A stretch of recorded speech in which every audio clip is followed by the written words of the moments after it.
Hello, Jorge Coxaj here, and today's message is be on guard.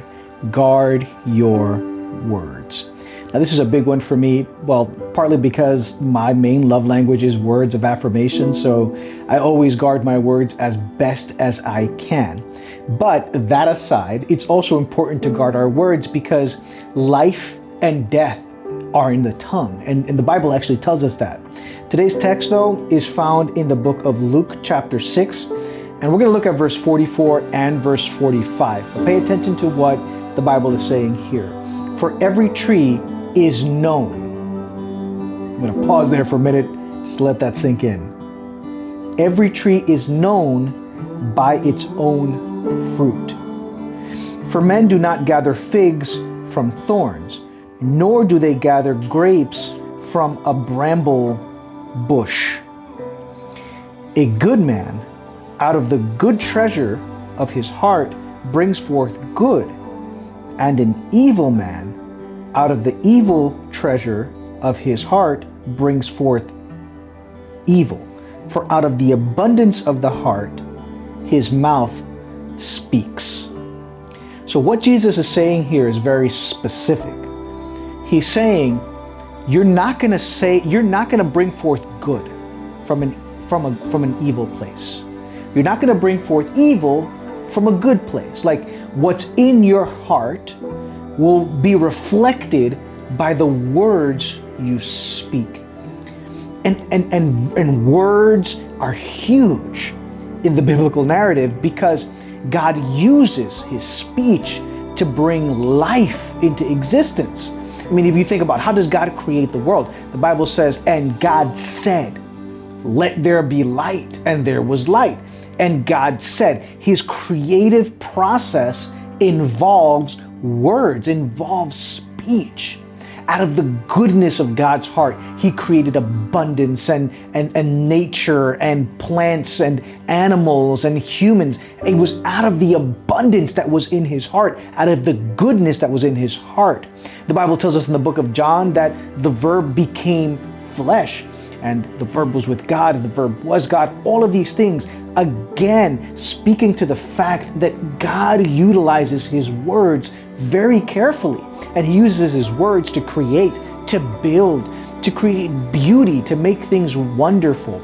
In the same way, we ought to make things wonderful with our words and with our speech. But the important thing here is that Jesus is pointing out that you're not going to get something good out of something bad. You have to check what's in the heart. Guard your words by guarding your heart, by guarding what's in there, by guarding what you put in there, by guarding what you allow to yourself to consume, what you allow yourself to flood your thoughts, what you allow yourself to intake. Now, this is a very good way to put it. You know, I think about the way that, like my diet, for example, right? I think about the things that I eat. And I wonder, well, what produces a fit body? Now, I'm 34. This is starting to become a thing. Just a few years ago, I used to just eat whatever I wanted. It didn't matter what I ate because I was going to be in shape no matter what. 20s. But now that I'm in my 30s, it's kind of like, well, I have to watch what I eat, and cholesterol is a thing now, and like high blood sugar is a thing now. And I'm like, what is this? Like, what's happening? What happened to my body? I have knee pain, for crying out loud. Never had that before. Now I have knee pain, back pain. It's kind of like when you pass a certain age, it's like this light switch turns on and the check back pain light comes on or something, you know. But I digress. The point is this, that I have to watch what I put into my body, what I eat, because that's going to determine my health. And in the same way, what we put into our mind will determine what comes out of it. It will determine whether or not what we are growing inside, the plant that is our heart, the plant that the tree that is the heart, whether it's producing good fruit or whether it's producing bad fruit. And this is important. What are you consuming on a daily basis? Now, some people say, well, you know, what we consume, what we put in there is not necessarily what's bad, you know, because it doesn't matter what we watch. It doesn't matter what we listen to. It doesn't matter the things that we pay attention to. But I would say, well, it does matter. It matters because in beholding, we become changed. The things that we watch will affect how we think. They will affect what we do eventually. So we need to guard those things. How do we guard our words? Well, we are making sure that the plant inside, what is inside us, is something that is of good fruit. Watch what you say is easy to say. It's easy to tell somebody, hey, watch what you say, watch your mouth. I'm from New York. We say that to people, watch your mouth, watch what you say. That's important to say that and to live by that, right? But more importantly is to see what's producing those words. Hateful speech doesn't come out of nowhere. Words that tear people down doesn't come out of nowhere. There's something that's happening inside that's affecting you, that's affecting the person that is producing those words, that is causing people to say, or a person to say those negative things. And I think about, I have a niece, and recently we were talking about this because she was using very hurtful words towards somebody.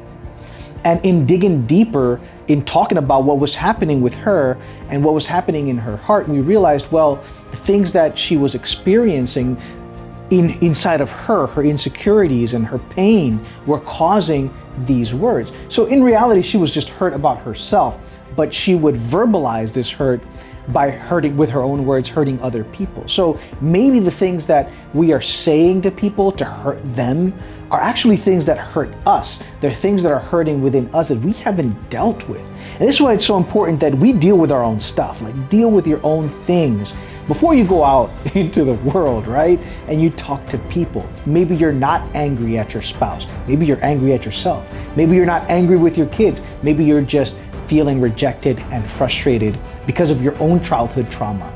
Deal with that. And you're going to find that your words are going to improve. You improve the tree inside, the plant inside, the words will also improve. I hope this helps you. God bless you. Have a great day. Thank you so much for joining us today. We hope you were blessed by the material.